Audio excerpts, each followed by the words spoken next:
जय परमेश्वर देवता लोगों। पेज नंबर 254 से जनहित में जारी है। साध अनूपदास महाराज लिखी किताब जगदीत कारणी। यह जगदीत कारणी जिसको श्री अनूपदास प्रिंटिंग प्रेस सावनी एरमपुरा में साहब के प्रसिद्ध किया। तारीख 17 अप्रैल सन 1909 जावसाज बुद्धि 12/1965। परमात्मा ने नम। जय पर विश्व हजार हजार शुक्र उस ज्योति स्वरूप निरंजन निराकार का है कि जिसने जमीन व आसमान को बनाया और तमाम सृष्टि को पैदा किया, परंतु उसकी कारीगरी का भेद किसी पर जाहिर नहीं हुआ कि क्या भेद है। फिर मेरी जबान से ईश्वर परमात्मा की तारीफ अदा नहीं हो सकती और दूसरा मजमून बतो समुद्र के है। सो कलम से लिखा जाता कि जो करतब मैंने इन सौदागर माजनान के देखे वो अजब तरह के नजर आए, जिससे मुझ गरीब साध अनूपदास को तमाम जहान के हिंदू मुसलमान और साध संत और पंडित फकीर और मुल्कों के राजा महाराजा और सातों आठों और सब विलायतों के बादशाह और दिगर अंग्रेज वगैरह की खिदमत में हाथ जोड़कर अर्ज करना लाजिम आया कि जिसको जादूशाला और राक्षस विद्या और काफिर विद्या और इंद्रजाल कहते हैं, वो एक किस्म का पाप है कि जिस तरह से रावण ने चलाया था और मैं और मौत को कब्जे में कर ली थी, पाप के सबब से यानी होम करा के बुद्धि भी भ्रष्ट कर दी थी। इंद्रजाल के पाप से और काल वगैरह पड़ा करके लक्ष्मी अपने काबू में करके लंका में ले गया था और उसी तरह से हिरणाकद राजा ने भी चलाया था और उसी तरह से कंस राजा ने भी चलाया था और उसी तरह से कारून बादशाह ने भी चलाया था और रावण हिरणाकंस कंस कारून वगैरह की तरह से बल राजा के बाद से इन सौदागर महाजनान ने भी राक्षस विद्या का पाप चलाया है। सो इन बनियों ने भी मैं और मौत को सारे कर। जय परमेश्वर दोस्तों, ये अनूपदास जी महाराज पूरे विश्व को हाथ जोड़कर अर्ज करते हैं, राजा महाराजों को अर्ज करते हैं, साधु संतों को अर्ज करते हैं, फकीर फुकरों को अर्ज करते हैं और जो भी इतिहासकार है, वैज्ञानिक है और भी कई तरह के लोग ज्ञानी ध्यानी सोच संशोधन करने वाले हैं और वो अंग्रेज जो इस फिराक में लगे हुए हैं कि ऐसी कौन सी बात साल बसाल होती है कि करोड़ों आदमी मर जाते हैं। और मीडिया वाले हैं, टीवी वाले हैं, पत्रकार लोग हैं, सबको इस बात की खबर देता हूं कि इस बात को जल्दी से जल्दी पूरी दुनिया में जाहिर करने में मददगार बनो, समझने में मददगार बनो और पढ़ने में मददगार बनो और इंसाफ करने में मददगार बनो। भाइयों, एक बार इस किताब को पढ़ोगे जब मालूम पड़ेगा। तो दोस्तों, ये किताब जो है जगदीत कारणी, ये पूरे विश्व के भले के लिए है और ये हिंदुस्तान के सौदागर बनिए बेईमान लंका के ढेर ये राक्षसी पाप कराते हैं दुनिया के नाम का। आज दुनिया में जो कुछ बुरा होता है उसके जिम्मेदार हिंदुस्तान के सौदागर बनिए बेईमान लंका के ढेर, क्योंकि ये राक्षसी पाप कराते हैं और राक्षसी पाप में वो ताकत है कि जो चाहे वही कर सकता है। तो दोस्तों, ये कलयुग नहीं कल्लू काल है और ये हिंदुस्तान के सौदागर बनियों के घर का राक्षसी पाप है और इसकी फैक्ट्री चलती है भाइयों, जिसको दुनिया स्वर्ग नरक बोलती है, मुसलमान भाई जन्नत बोलते और अंग्रेज भाई हेवन हिल्स बोलते। वहां पे इनकी फैक्ट्री चलती है, वहां पर 84 लाख कुंडिया और 84 लाख जीवा जिनको दुख देते हैं जब वो पाप यहाँ आके लगता है। और एक एक जुन का हिसाब किताब इनके, जुन का मतलब हो गया है कूड़ यानी कितनी कूड़े है, जात यानी झाड़ वनस्पति, गाय भैंस बकरी घेटा जो भी पशु में पक्षी में वनस्पति में और इंसानों में। तो ये 84 लाख जून है और उनको 84 लाख का लेखा जोगा, उनको कैसे दुख देना, कैसे मारना, कैसे तकलीफ देना, कैसे बीमार करना, कैसे रोग बीमारी फैलाना, ये सब हिंदुस्तान के सौदागर मुनियों के हाथ में बने।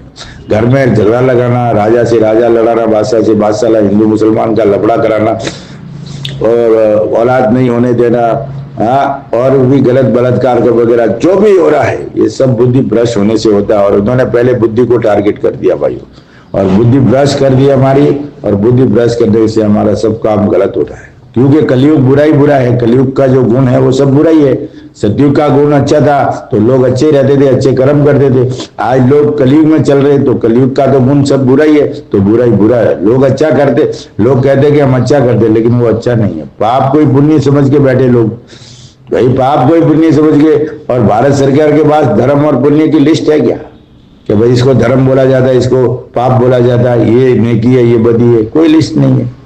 तो भाइयों, जो ये परमेश्वर ने बगीचा लगाया है वो किसी को किसी प्रकार के दुख नहीं देता भाई। और ये जो दुनिया चल रही है ना अपने आप को, लेकिन वो एक दूध की व्यवस्था नहीं करती है। जब बच्चा पैदा होता है ना तो उसकी दूध की व्यवस्था आज भी वो मालिक करता है। मालिक को इतना फिक्र है, लेकिन मालिक के पास एक ही रास्ता है, सुख का, दुख का है नहीं है। उधर तो किसी को दुख देने वालों को से, क्योंकि उन्होंने दुख बनाया नहीं उसकी व्यवस्था में। जब सृष्टि बनाई थी उसमें दुख का कुछ है नहीं। तब इन हिंदुस्तान के सौदागर बनियों को मालूम पड़ा, क्योंकि भाई मालिक तो दुख देता नहीं है, तो फिर ये व्यवस्था पूरी हम ही ले लेंगे ना। तो इन्होंने राक्षसी पाप फैला करके पूरे लोभ में पड़े और पूरी दुनिया का धन काबू में कर दिया, और अभी उनको पूरे दुनिया पे राज करने की हविस है। तो भाइयों, फिर बाद में तो ये कैसे मारे? अभी भी मैं और मौत तो इनके कब्जे में ही है। तो अब तो दुनिया ज्यादा है, इसके लिए डरते भी है। जब दुनिया कम हो जाएगी, ये ज्यादा होंगे, तो फिर तो हम लोग मौत मांगेंगे, लेकिन हमको मौत नहीं देंगे। तो इसलिए भाइयों, इस किताब को पढ़ना हमारे लिए सौभाग्य की बात है, इसको चूकना हमारे लिए परम दुर्भाग्य है। और संपर्क के लिए भाइयों 8905653801। हर महीने की 17 तारीख को सावनी पूरा 30-70 राजस्थान में ये निःशुल्क मिलेगी। जिस भाई को भी चाहिए जरूर संपर्क करो भाइयों। और आज जनहित में जारी है, पेज नंबर 254 से आगे बढ़ रहा हूँ।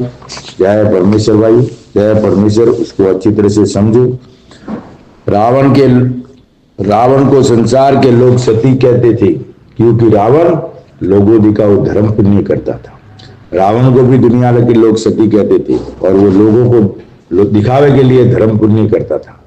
उसी तरह से अब बनिए भी लोगों दिखाओ धर्म पुण्य करते हैं और दूसरी विलायतों के बादशाहों से मिले रहते हैं। और हिंदुस्तान के सौदागर बनिए बेईमान लंका के ढेर, ये भी लोगों दिखाओ धर्म पुण्य करते हैं। कई हॉस्पिटल बनाते हैं, कभी प्याऊ बनाते हैं, कभी रेलवे पे बैठने के ये बनाते हैं, और कुछ न कुछ करते रहते दुनिया को दिखाने के लिए। एक चोर रहता है भाइयों, रात को 100 रुपया चोरी कर लेता है और सुबह उठ के 10 रुपया खर्चा कर देता है, तो वो धर्मात्मा बन जाता है। तो इनके कर्तव्य ऐसे है।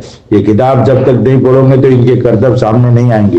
तो ये पूरी दुनिया का धन इन्होंने कब्जे में कर लिया है।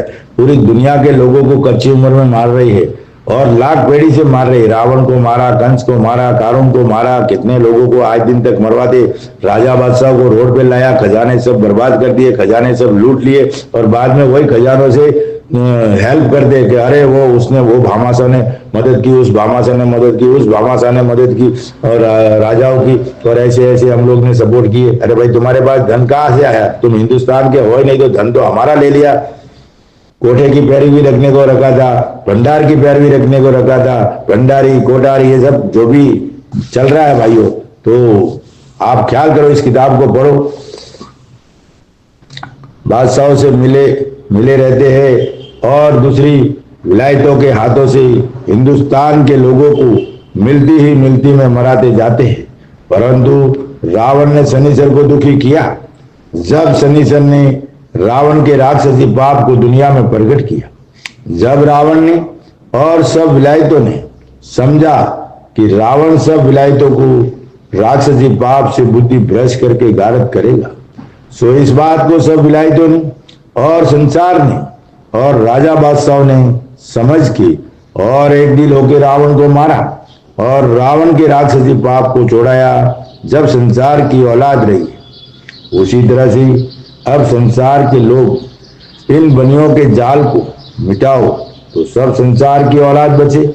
और ये जो दुनिया कहती है कि 84 लाख कुंडिया राज लौकी है और सुरग नरक की, सो वो रावण के मुआफिक इन बनियों के घर का गुप्ती पाप है। अब जो दुनिया सुरग नरक बताती है और राजलोक की कुंडिया बताती है कि मालिक सजा देता है, नारकी डालता है, धर्मराजा वहां फैसला करता है, तो ये रावण के मुआफिक भाइयों इस हिंदुस्तान के बनियों के पाप करने की जगह है, गुप्ती पाप है। सो वो गुप्ती पाप बनिए अपनी जात के आदमियों के हाथों से कराते हैं, सो वो पाप सिवाय बनियों की जात की और किसी के जात में मालूम नहीं है, सिर्फ इन्हीं की जात को मालूम है और किसी जात को मालूम नहीं है। ये अनूपदास जी महाराज कहते हैं। सो वो पाप नहीं छोड़ाऊंगी जब तक संसार नहीं उभरेगा। सो वो इस तरह से छूटेगा कि जैसे रावण हिन्नाकंद वगैरह के संसार के लोगों ने ओदी निकाल दी थी और जो उन्होंने राक्षसी पाप का स्वरूप बनाया था, सो वहां पर 84 लाख जुन को कल्पाते थे। सो वो सब संसार ने दुख देके हिसाब पूछा कि तुम 84 लाख जुन कल्पाते हो, सो सब पाप हमको दिखा के छोड़ोगे जब तो तुम भी बच जाओगे। अब रावण को पूरी दुनिया के लोगों ने पाप छोड़ाया तो उन्होंने बोला भाई हमको दिखा के छोड़ो तो तुमको भी एक बार माफ कर देंगे, लेकिन उन्होंने नहीं दिखाया, तुम भी बच, परंतु बता के नहीं छोड़ा। जब संसार ने रावण वगैरह को मार के पाप छोड़ाया, सो अब उसी तरह से इन बनियों का राक्षसी पाप है और 84 लाख जुन संसार के नाम से कल्पाते हैं। और इसी तरह से ये बनिए भी, हिंदुस्तान के सौदागर बनिए भी संसार के नाम से पाप छोड़ा, उसी तरह से इन बनियों ने भी राक्षसी पाप 84 लाख जुन संसार के नाम से कल्पाते, 84 लाख जुनों को संसार के नाम से कल्पाते। सो उसी तरह से इन बनियों को भी सजा देके 84 लाख जुन पूछो कि जहां ये बनिए पाप कराते हैं, सो मेरे जीते जी इन बनियों की चतुराई नहीं चलेगी। अगर मेरे जीते जी ये बनिए सब संसार को दिखा के गुप्ती पाप को छोड़ देवे तो ये भी उबर जावे, अगर मेरे जीते जी नहीं छोड़ा तो ये फिर संसार की बुद्धि फेर देंगे और मुझको रात दिन सम्मामुख कल्पाते हैं। अनूपदास जी महाराज बोलते हैं मेरे जीते जी अगर ये पाप छोड़ देंगे तो छूट जाएगा, बाद में तुम लोगों से नहीं छूटेगा, मुश्किल होगा। तो अनूपदास जी अगर मर गए है तो पाप नहीं छूटेगा, ख्याल रखना भाइयों। तो वो जो ये किताब जो लिखने वाला बंदा है ना, जब तक पाप नहीं छूटेगा जब तक उनकी मौत नहीं है, कोई मार ही नहीं सकता है। तो फिर संसार की बुद्धि फेर देंगे और मुझको रात दिन सम्मामुख कल्पाते हैं, आज भी उनको रात दिन कल्पाते हैं। आज मैं किताब पढ़ रहा हूं तो मुझे ये बात आज की ये होती है, आज के बात की, आज के हालात की बात करती है, जिससे मैं इनके जाल से वाकिफ हूं और दूसरे राजा बादशाह और दुनिया को इनके जालों की खबर नहीं, इस वास्ते बुला देंगे क्योंकि मैं संसार को बनियों के जाल से वाकिफ कर रहा हूं, आज कर रहा हूं, अभी मैं पढ़ रहा हूं तो वाकिफ कर रहा हूं कि जो संसार को 84 लाख जुन दिखा के नहीं छोड़ेंगे जब तो नहीं छूटेगा, और जो मेरे जीते जी छोड़ दिया जब तो छूट जाए।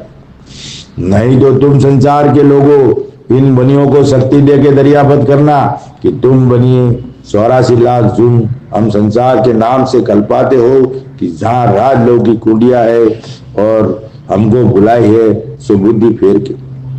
फिर अनूपदास जी महाराज कहते कि भाई उनको पूछने का, बुद्धि फेर के बुलाए है, सो सुरग के भरोसे बुलाते हैं। सो ये बात तुमने आंखों से तो नहीं देखी परंतु कानों से सुरग नरक की शोभा सुनते हो कि जैसे जीवड़ों को सजा देते हैं, सो उसके दुख की शोभा सभी हिंदू मुसलमान के लोगों तुम सुनते हो। सो इस किताब के देखने से तुम सब वाकिफ होकर जाल को छुड़ाओ। ये जितने भी दुनिया में बातें चल रही है और वो जो बता रही है सुरग नरक, तो उनको बोलो भाई कि वो सुरग नरक क्या है हमको बताओ, कैसे सजा देते हैं वो बताओ, उधर कौन जाता है वो हमको बताओ। तो ये सब खेला इनकी व्यवस्था चल रही है, कोई जादू का खेल से जाते हैं, कोई औरतें वहाँ राजस्थान में जैसे बहुत किस्से होते। तो भाइयों इस बात को गहराई से सोचो और समझो और ख्याल करो, छोड़ाओ और ये बनिए थोड़ा बहुत राक्षसी पाप तुमको छोड़ के भुला देवेंगी। सो आगे भी राजा बादशाहों को इन काफरों ने बुलाए, कहते असली काफिर हिंदुस्तान के सौदागर बनी है, बुलाए कहते हैं। और अब मेरे जीते जी नहीं छोड़ाऊंगे जब तो संसार को बुलाऊंगी, क्योंकि इन बनियों बेईमानों का दिल मेरे जीते जी पाप छोड़ने का नहीं है, क्योंकि ये संसार को घारत करके अपना राज किया चाहते हैं। इससे दुनिया में बुद्धि भ्रष्ट करके मुझ साधु को संसार के नजीक पागल सुझाते। अब ये दुनिया को कैसे सुझाते कि ये बाबा पागल हो गया, सन्निपात हो गया बाबा को, यानी कुछ भी बोलते रहते, क्योंकि इनकी मौत निश्चित है। ये किताब लिख दी है ना, तो ये क्या जुल्म कर रहे। जब दुनिया को इनका जुल्म का मालूम पड़ जाएगा, संसार को ये मालूम पड़ गया कि ये कितने जुल्मी लोग, जाहिल लोग हैं, ये तो हम राक्षस की तो कल्पना करें। राक्षस को तो कोई सींग तो होता नहीं है कि भाई ऊपर सींग होता है, वो तो है नहीं। हम राक्षसों की कल्पना करते, लेकिन ये राक्षसों से अभी गए गुजरे हैं। इन्होंने दुनिया में कितने लोग, करोड़ों लोग मरवाए अपने राज की हविस के लिए, लोग के लिए, पूरा दुनिया का धन लेके बैठे हैं। और आज भी कितने लोग मर रहे, क्या क्या घर में दुख है। जंगल में जानवरों, पशु पक्षी कैसे कैसे मरते हैं। एक जैसे बोले ना, एक सचा जाता है और उसके 4 बच्चे रहते, तो उसको जंगल में शेर या कोई भी मार देता है, कुत्ता बिल्ली वगैरह, और उसके बच्चे वहीं मर जाते जो घर में रहते। तो इस तरह से ये दुख देते, वो दुख सहने जाता है। भाइयों, अगर ये किताब पढ़ लो ना, एक बार मालूम पड़े ना चोर कौन है, जगत का चोर कौन है, धनीमार जात कौन है। ये धनीमार जात है, कुलम की है, सौदागर बनिए बेईमान लंका के ढेर है। इनको जितनी सजा दी जाए उतनी कम है। भाइयों, ये किताब पढ़ने के बाद इंसाफ करो और सब सज्जनों से हाथ जोड़ के अर्ज करें, अनोखा जी महाराज, जितना हो सके उनको ये करो और किताब को समझो। जब तक ये किताब नहीं पढ़ोगे तो आपको इतिहासों से मालूम नहीं पड़ेगा। असली इतिहास इस किताब के माध्यम से आपको पहचानना पड़ेगा। दुनिया में जितने भी इतिहास बता रहे वो सब झूठे बता रहे भाई, मिलावट करके बता रहे हैं। सिर्फ और सिर्फ ये किताब जगदीश खान ने पूरे दुनिया को बचाने के लिए बीड़ा उठाया, पूरे विश्व के शांति के लिए, दिन और दुनिया का भला होने के लिए।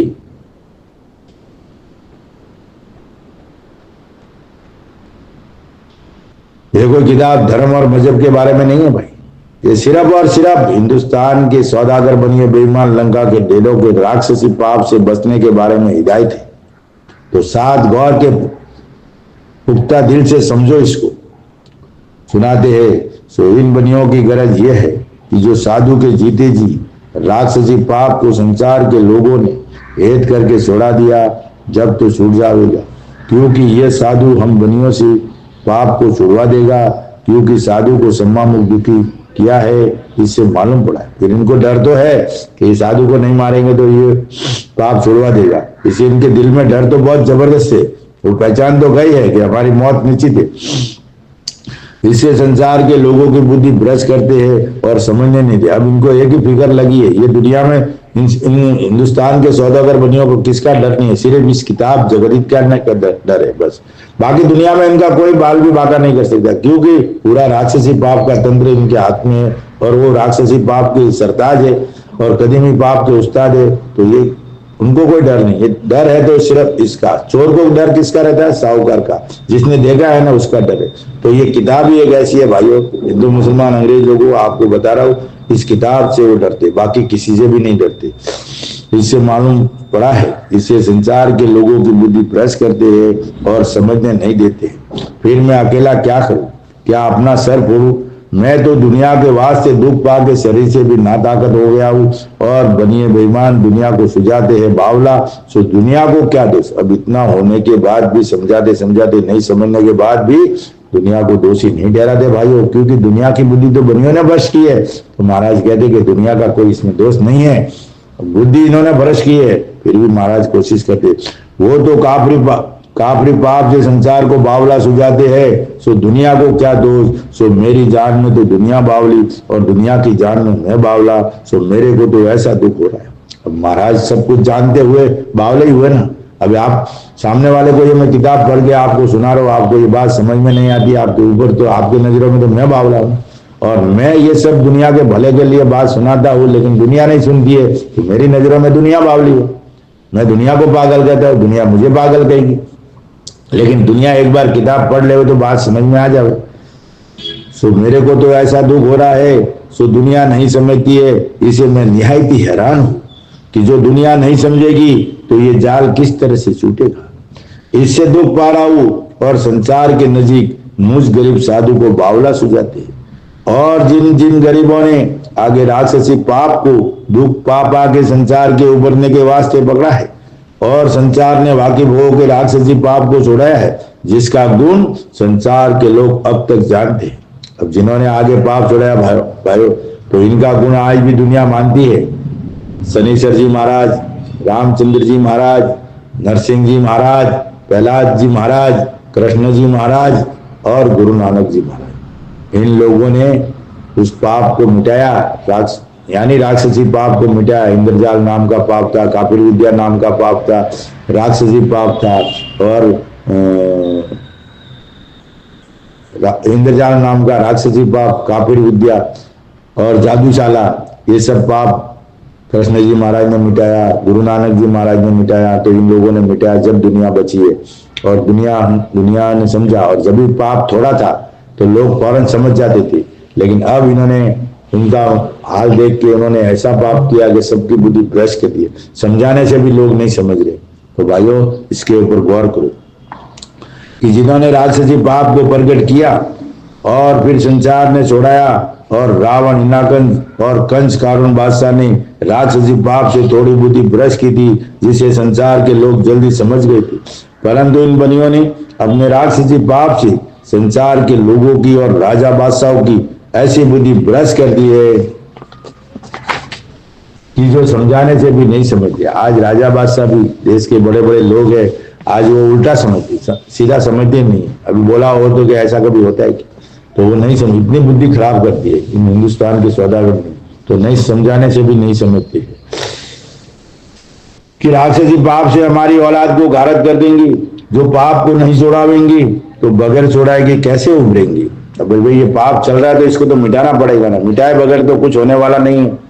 कोई परमेश्वर तो आने वाला नहीं है। परमेश्वर ने तो बगीचा लगाया है आप लोगों के रहने बहने खाने पीने सुख सुविधा के लिए, तो परमेश्वर ने तो कोई परमेश्वर के दिमाग में तो ऐसा बुरा है ही नहीं है।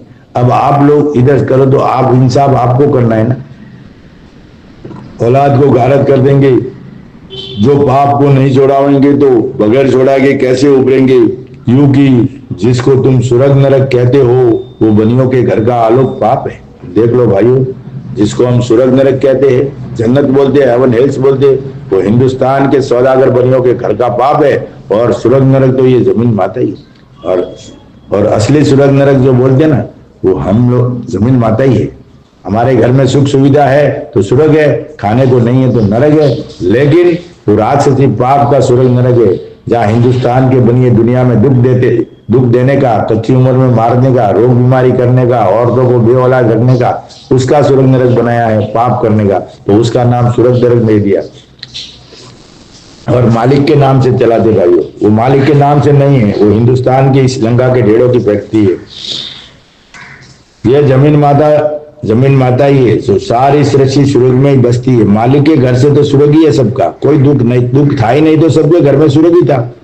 लेकिन दुख दिया जब से नरक का सिस्टम चलाया। नरक बनियों के घर का है, मालिक के घर का नरक नहीं है। नरक जो है हिंदुस्तान के सौदागर बनियों के घर का है, राक्षसी पाप का। राक्षसी पाप करते उसको नरक बोलते। खेती बाड़ी का पाप भी जब से चला है, और खेती बाड़ी का पाप भी जब से पहले खेती बाड़ी करते भी नहीं थे, बिगर बोए पैदा होता था। और जब से खेती बाड़ी का पाप चला, जब खेत जोत के बोते हैं, नहीं तो खेती बाड़ी करने का जरूरत ही नहीं था। जब से बनिए राक्षसी पाप से काल पड़ा थे, जब रिजिक वगैरह थोड़ा रहा है और जो थोड़ा होता है, जब से खेती बाड़ी का पाप चलाया है। और जब तक कि राक्षसी पाप नहीं चलता था तो काल भी नहीं पड़ता था, क्योंकि बरसात होने से आप ही तरह तरह की मेवा मिष्ठान रिजक वनस्पति वगैरह हो जाती थी, क्योंकि सब जल की माया है और जल ही सबका बीज है। और जब बनिए काल पड़ाते हैं, जब जमीन बीमार हो जाती है, ये जल जो है ना सबका बीज है। और ज्योति स्वरूप निरंजन निराकार है भाइयों। जल ज्योति स्वरूप है, रोशनी, और निरंजन है, वो हवा है। हवा हमारे शरीर में चलना फिरना उठना बैठना का काम करती है। रोशनी सुनना देखना सोचना समझना, ये रोशनी काम करती है। और जल जो है ये पुतला बना हुआ है हर चीज का, यानी झाड़ वनस्पति में जो तना रहता है, पुतला रहता है, वो जल का रहता है। जल एक बीज है, बीज में जीव नहीं होता है जब तक ये ज्योति स्वरूप और निरंजन दोनों तीनों शामिल नहीं होते, जब तक पूर्ण ब्रह्म नहीं होता है। इसलिए भाइयों जल एक बीज है, पूरी सृष्टि का बीज जल है। जमीन माता भी जल से बनी हुई है, तो जल सबसे बड़ा है। तीन तारा सबका बीज है, जल ही सबका बीज है। और जब बनिए काल पड़ाते हैं, जब जमीन बीमार होती है और काल नहीं पड़ावे तो जमीन माता को शरद गर्म का रोग करके बीमार कर देते। तो मेवा मिष्ठान वनस्पति वगैरह गल जाती है। और जब मेघ बरसता है, जब जमीन माता पानी पीती है, जैसे कि आदमी खाना पीना खाता पीता है, जब सारे शरीर में और अंग अंग में असर पहुंचता है, जब दही हरी रहती है, इसी तरह से जमीन माता का भी आदमी के मुताबिक शरीर है। जब साव देश में होता है, जब जमीन का भी शरीर हरा और ताजा रहता है। सो ऐसी बिरका जब होती थी कि जब ये बनिए महाजन काल नहीं बुलाते थे। और अब तो बिरका का ऐसा हाल है कि 10 गांव में हो गई और 20 गांव में नहीं हो गई, यानी एक परगने में बारिश हो गई और दूसरे में नहीं। सो ये जादू से ऐसी बिरका होने देते हैं। सो ये जमीन के नाम का पाप कराते हैं, जिससे जमीन की नाड़े जादू से बंद हो जाती है। सो जिधर बंद हो जावे उधर बरसे नहीं, और जिधर रोक नहीं हो गई उधर में बरसता है। ये बारिश कैसे होता है, कैसे उसको बंद करते, ये आपको सब समझा रही कि एक परगने में बारिश हो गई दूसरे में नहीं, क्योंकि जमीन माता पानी पीती है, जल का आहार करती है। जब वो पानी पीती है, जब जल बरसता है। और ये जो बादल फूटते ना, ये अंदर का पानी जमा करके ऊपर से गिराते हैं। तो ये जो बादल फूटते हैं, ये समुद्रों का पानी ऊपर ले जाके ठहरा के वो पानी ये करता है। तो भाइयों, इसके गौर करने की बात है। तो जमीन माता पानी पीती है तो उसको रोक कर देते, तो पीते पीते पानी बंद हो जाती है। लेकिन पानी पीने से तूफान नहीं आता है, बाढ़ें नहीं आती है, क्योंकि हम भी पानी पिएगा तो हमारे शरीर में जितना जाएगा लोटे से गिलास से उतना ही पिएगा, तो उसमें बाढ़ वगैरह नहीं आ सकती। उधर में बरसता है। और पहले से इन्होंने ऐसी ऐसी बातें चला दी है कि कल जग ऐसा आवेगा कि गाय का एक सींग भिजेगा और एक सींग नहीं भिजेगा। सो देख लो, अब ऐसा वक्त है कि एक खेत में हो और उसके बराबर के खेत में होगा नहीं। अब बारिश ऐसा बरसता भी है ना कि एक खेत में बरसे और दूसरे में नहीं बरसता है। ऐसा भी तो देखने को नजारा मिलता है ना, इधर बारिश होता है उधर नहीं होता है। तो ये सब जादू का खेल है भाइयों। बरसात जमीन माता को पानी पीते पीते रोक कर देवे तो वो पानी पीते पीते बंद हो जाती है, तब ऐसा मौसम आता है। लेकिन पूरी दुनिया के लोग क्या कहते हैं कि ये भाई कलयुग है। तो कलयुग कोई खिलौना तो है नहीं है, कलयुग है इसके लिए अरे कुछ भी लफड़ा हुआ कलयुग, कुछ भी हो गया कलयुग, कोई गलत काम हो गया तो कलयुग के ऊपर ढकेल दिया, और मालिक के बगैर हुक्म पे पत्ता भी नहीं। तो कलयुग को मालिक चला रहा है क्या भाइयों? परमेश्वर चला रहा है क्या कलयुग को? और कलयुग ऐसा गलत काम करवा रहा है क्या? और परमेश्वर ऐसा बलात्कार करवा रहा है? परमेश्वर ऐसा अपने बगीचे को उजाड़ रहा है क्या? तो भाइयों ख्याल करो, सोचो अपनी अकल से, मालिक इतना बड़ा दयालु है, वो क्यों ऐसा काम करेगा? और तुम मालिक के बगीचे को ये बिगाड़ रहे हो, और बिगाड़ने का काम हिंदुस्तान के सौदागर बनिए कर रहे हो। इसके लिए उसके ऊपर गहराई से सोचो, समझो और ख्याल करो, और उसके बराबर के खेत में होवे नहीं। तो जिस वक्त में ये जमाना आवेगा कि में से एक सिंह भीजेगा और एक नहीं भीजेगा, तो उस वक्त में क्या हालत होगी। अब देखो भाइयों, पहले बरसात महीने बरसता था जब सतयुग था। उसके बाद में रावण ने इंद्रजाल चलाया, कंस ने जादूशाला चलाया, हिरण्यकश्यप ने राक्षसी पाप चलाया, कारून बाला ने कापिल विद्या चलाई। ऐसे दुनिया का बेड़ा गर्क होते गया, दुनिया को खराब करते गए। धीरे धीरे व्यवस्था बदलती हो गई। फिर इन चारों शख्सों के बाद में इन हिंदुस्तान के सौदागर बनियों ने अपने तरीके से पाप चलाना चालू किया। कदीमी पाप के उस्ताद तो यही है, लेकिन इन्होंने अपने तरीके से पाप चलाना चालू किया। और अब ऐसे हालात कर दिए, ऐसे हालात कर दिए, लोग अपने आप ही बोलते भाई ये कलयुग है, अभी क्या करेगा, मालिक की मर्जी नहीं है मैं बरसाने की, तो पूरी दुनिया के ऊपर ढकेल दे। और खेल कर रहे हैं हिंदुस्तान के सौदागर। ये दुनिया को बात समझ में नहीं आती और कलयुग बोल के सब बच जाते। तो भाइयों, ये कलयुग नहीं कलयुग काल है, और ये हिंदुस्तान के सौदागर बनियों के राक्षसी पाप है। और जो बुरा हो रहा है वो राक्षसी पाप के सब गुण बुरे ही बुरे हैं। तो इसके लिए सोचो, इस किताब को पढ़ो और समझो, फिर इसके ऊपर बंदोबस्त करो कि में से एक सिंह भीजेगा और एक नहीं भीजेगा, तो उस वक्त में क्या हालत होगी। तो भाइयों, फिर 4 महीना बरसात होने लगा। पहले सतयुग में महीने का महीना होता था, फिर 4 महीना होने लगा बरसात। अब पूरा 4 महीना भी नहीं बरसता है। तुम्हारे बुजुर्गों के देखने में झरी लगती थी बारिश की, 15-15 दिन 20 दिन बारिश जाता भी नहीं था, फिर वापस ठंडा होता था, फिर वापस आता था। तो 4 महीने रेगुलर बरसता था। लेकिन अब पूरा 4 महीना बरसता भी नहीं है भाई। अब मुश्किल से महीना 2 महीना बरसता है, वो भी पूरा नहीं होता है। और आगे आगे ऐसा जमाना लाएगा कि बारिश का नामो निशान खाली चखने के लिए मिलेगा, सुगंध के लिए बारिश मिलेगा। तो उस वक्त जमीन माता कितनी दुखी होगी और कैसे हालत होगी, आदमी कैसे जिएंगे, तराई तराई करके मर जाएंगे। ऐसा बुरा जमाना आएगा भाइयों। इसके लिए अभी से इसका बंदोबस्त करो, इस किताब को पढ़ करके मंथन करो और बंदोबस्त करो, तब जाके दुनिया में अमन शांति होगी भाइयों।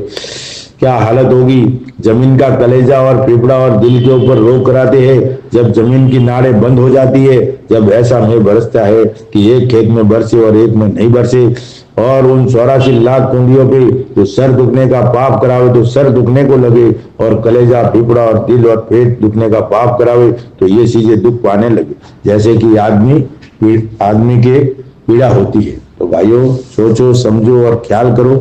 तो मेरा तो इतना ही कहना है भाइयों, ये किताब पूरे विश्व में जन जन तक जानी चाहिए, और एक बार इस किताब को पढ़ करके भाई झूठ और सच की तलाश करके इंसाफ करो तो सब समझ में आ जाएगी। ये अनूपदास जी महाराज की लिखी हुई ओरिजिनल किताब नमूना है भाइयों, और इस नमूने के आधार की किताब पढ़ना। जो भी भाई इस किताब को पढ़े तो सिर्फ और सिर्फ साध अनूपदास महाराज लिखी किताब जगदित कहानी अनूपदास प्रिंटिंग प्रेस छावनी एरमपुरा में साहब के प्रसिद्ध किया, तारीख 17 अप्रैल सन 1909, जावेसास विधि 12 संवत 1965, और वो भी नमूने से मिलान करके उस नमूने के आधार की किताब पढ़ना, वरना दुनिया में झूठ तो बहुत है, लिखने वाला मैं एक, कहां तक इस झूठ का हल लगू। ये अनूपदास जी महाराज के अल्फाज है भाइयों, और ये किताब कल से चालू होगा, पेज नंबर 257। आपका दिन शुभ रहे। जय परमेश्वर।